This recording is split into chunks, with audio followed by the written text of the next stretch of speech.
অৰ্জুনৰ আছিল এপাত অতি শক্তিশালী অস্ত্ৰ যাৰ নাম হ'ল পাশুপাত অস্ত্ৰ। কিন্তু অৰ্জুনে এই পাশুপাত অস্ত্ৰ কেনেদৰে লাভ কৰিছিল আৰু কাৰ পৰা লাভ কৰিছিল আহক আজিৰ এই ভিডিঅ'টোত আলোচনা কৰোঁ।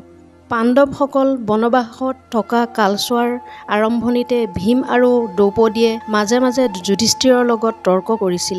ন্যায়সংগত ক্ৰোধে সত্যক শোভা নাপায়। তুচ্ছ তাচ্ছল্য বা অপমান পোৱাৰ পিছত কৌৰৱ ক্ষত্ৰিয় ক্ষমা দয়া ধৈৰ্য সহিষ্ণুতা আদিৰ পোষকতা নকৰে। ভীম আৰু দ্ৰৌপদীয়ে নিজৰ যুক্তি তৰ্কৰ সমৰ্থনত শাস্ত্ৰৰ নানা উদ্ধৃতি আৰু দৃষ্টান্ত দাঙি ধৰিছিল। যুধিষ্ঠিৰে প্ৰতিবাদ কৰি ক'লে যে তেওঁলোকে যি প্ৰতিজ্ঞা কৰিছে তাক পালন কৰিবই লাগিব আৰু ক্ষমা সহিষ্ণুতা এইবোৰ সকলোৰে মনত মহৎ ধৰ্ম। ভীমে ধৈৰ্য ধৰি থাকিব পৰা নাছিল। যুধিষ্ঠিৰক হত্যা কৰি নিজৰ ৰাজ্য পুনৰ অধিকাৰ কৰাৰ বাবে তেওঁ উত্তাল হৈ উঠিছিল। তেওঁৰ মতে ভীৰুৰ দৰে নিমাষিতভাৱে অৰণ্যৰ মাজত কালযাপন কৰি থকাটো প্ৰকৃত যোদ্ধাৰ যোগ্য কাম নহয়। ভীমে যুধিষ্ঠিৰক ক'লে, দাদা তুমি ভাতৰ দৰে বেদমন্ত্ৰ আওৰাই নিজৰ উচ্চাৰণত নিজে সন্তুষ্টি মানুহৰ নিচিনাকৈ কথা কৈছা। তোমাৰ বুদ্ধিভ্ৰম হৈছে। জন্মসূত্ৰে তুমি ক্ষত্ৰিয় অথচ তোমাৰ চিন্তা ভাৱনা কাম কাজ আচাৰ ব্যৱহাৰ ক্ষত্ৰিয় নিচিনাৰ নহয়। তোমাৰ মতিগতি ব্ৰাহ্মণৰ লেখীয়াহে হৈছেগৈ। তুমি শাস্ত্ৰৰ কথা ভালেখিনি জানা। শাস্ত্ৰৰ মতে ক্ষত্ৰিয়ৰ গুণ হ'ল উদ্যম আৰু অনমনীয় দৃঢ়তা।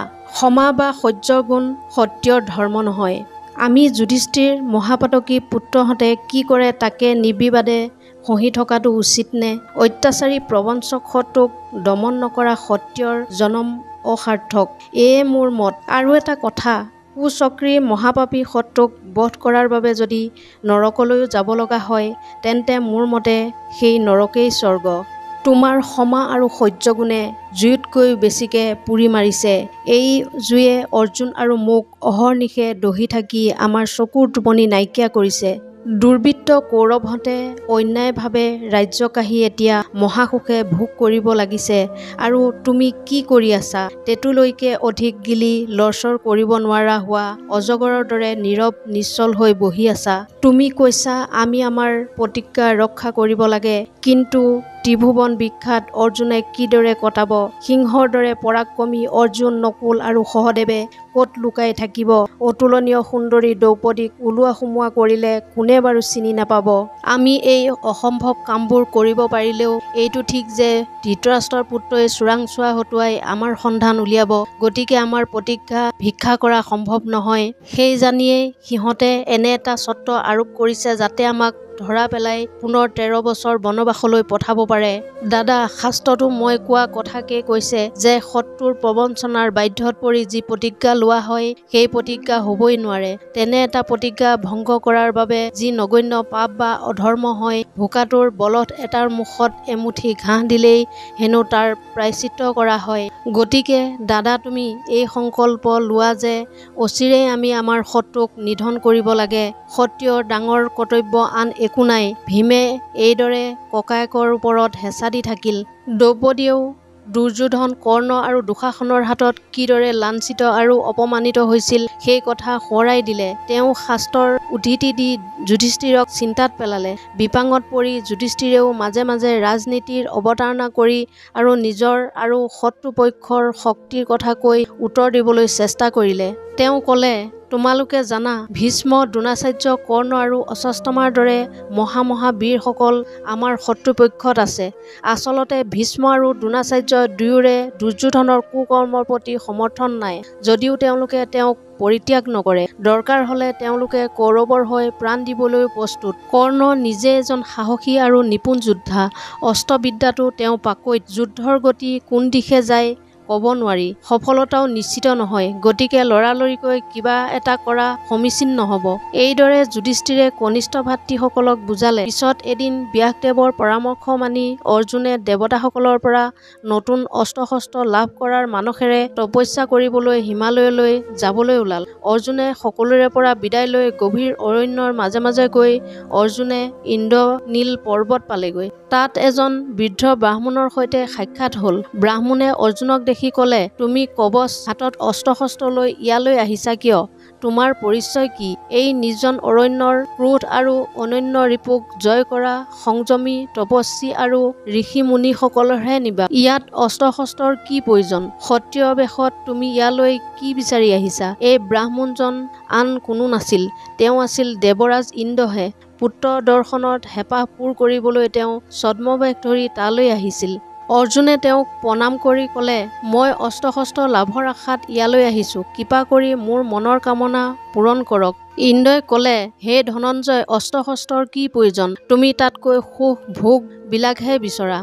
অৰ্জুনে উত্তৰ দিলে, হে দেৱৰাজ, মোক স্বৰ্গসুখ নালাগে। মই পাঞ্চালী আৰু ভাই ককাই আটাইকে বনত এৰি থৈ ইয়ালৈ আহিছোঁ। মোক অস্ত্ৰ শস্ত্ৰৰ বাদে আন একো নালাগে। তেতিয়া ইন্দ্ৰই ক'লে, তুমি যদি মহাদেৱৰ দৰ্শন লাভ কৰিব পাৰা আৰু তেওঁ যদি তোমাক কৃপা কৰে তেন্তে তুমি দিব্যস্ত্ৰ লাভ কৰিব পাৰিবা। গতিকে একান্ত মনে শিৱৰ আৰাধনা কৰা। এই বুলি কৈ তেওঁ অন্তৰ্ধান হ'ল। তাৰ পিছত অৰ্জুন হিমালয়লৈ গ'ল আৰু তাত একাগ্ৰচিত্তে মহাদেৱৰ ধ্যান কৰিবলৈ ধৰিলে। এদিন মহাদেৱে ভাৰ্যা উমাদেৱীক লগত লৈ ব্যাধৰ বেশ ধৰি চিকাৰ বিচাৰি অৰণ্যত প্ৰৱেশ কৰিলে। তেওঁ চিকাৰ খেদি ফুৰোতে এটা প্ৰকাণ্ড হিংস্ৰ গাহৰি ক্ৰমাৎ হাবিৰ মাজৰ পৰা ওলাই অৰ্জুনৰ ফালে খেদি আহিল। লগে লগে অৰ্জুনে তেওঁৰ গান্ধীবেৰে বনৰীয়া গাহৰিটোলৈ কাঁড় মাৰি পঠালে। এনে সময়তে ব্যাধৰূপী মহাদেৱেও তেওঁ ধনুৰে কাঁড় মাৰি গাহৰিটোক বিন্ধিলে। অৰ্জুনে ব্যাধৰূপী মহাদেৱক খঙেৰে ক'লে, কোন তুমি? এইদৰে তিৰোতা এজনীক লগত লৈ বনে বনে ঘূৰি ফুৰিছা যে? এই গাহৰিটো মোৰ লক্ষ্যৰ চিকাৰ। মই শৰবিদ্ধ কৰাৰ পাছত তাৰ গালৈ শৰ মাৰিবলৈ তোমাৰ ইমান সাহস নে? ব্যাধে তাচিল্যৰ সুৰত ক'লে, চিকাৰ কৰিব পৰা অসংখ্য জীৱ জন্তু থকা এই অৰণ্যত আমিহে বাস কৰোঁ। এই অৰণ্যত আমাৰহে অধিকাৰ। তোমাক দেখিলে কষ্টকৰ জীৱন যাপন কৰা ব্যক্তি নহয় যেন লাগে। তোমাৰ হাত ভৰি চকুমুখৰ পৰা অনুমান হয় তুমি লাহ বিলাহৰ প্ৰাচুৰ্যৰ মাজত জীৱন কটোৱা লোক। মইহে তোমাক সুধিব লাগে, তুমিনো ইয়াত কি কৰি আছাহি?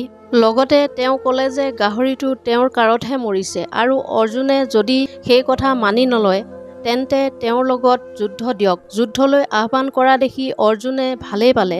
লগে লগে জাপ মাৰি উঠি তেওঁ ব্যাধৰূপী শিৱক আক্ৰমণ কৰিলে। তেওঁ বিষধৰ সাপৰ নিচিনা কিছুমান কাঁড় শিৱৰ গালৈ মাৰি পঠালে। কিন্তু কি আচৰিত, এপাত কাঁড়েও ব্যাধৰ গাত নিবিন্ধিলে। পৰ্বতৰ টিঙত খুন্দা খাই উফৰি পৰা বৰষুণৰ টোপালৰ নিচিনাকৈ অৰ্জুনৰ কাঁড়বোৰ শৰীৰৰ গাত খুন্দা খাই মাটিত খহি পৰিল। তাকে দেখি অৰ্জুন আচৰিত হ'ল। অৰ্জুনৰ কাঁড় শেষ হোৱাত তেওঁ ধনুখনেৰে শিৱৰ গাত প্ৰহাৰ কৰিবলৈ ধৰিলে, কিন্তু তালৈ ব্যাধৰ কোনো ধৰণৰ ভূক্ষেপেই নাই। হঠাতে ব্যাধে অৰ্জুনৰ গাণ্ডীবখন হাতেৰে থাপ মাৰি ধৰি অৰ্জুনৰ হাতৰ পৰা আজুৰি আনিলে আৰু হাঁহিবলৈ ধৰিলে। অৰ্জুন নিৰস্ত হৈ পৰিল। এজন সামান্য ব্যাধে তেওঁক অনায়াসে নিৰস্ত কৰা দেখি অৰ্জুনে তবত মানিলে। বিস্ময় লগতে তেওঁৰ মনত সন্দেহৰো সৃষ্টি হ'ল। তথাপিও ভয় নকৰি তৰোৱাল উলিয়াই লৈ ব্যাধক আক্ৰমণ কৰিলে।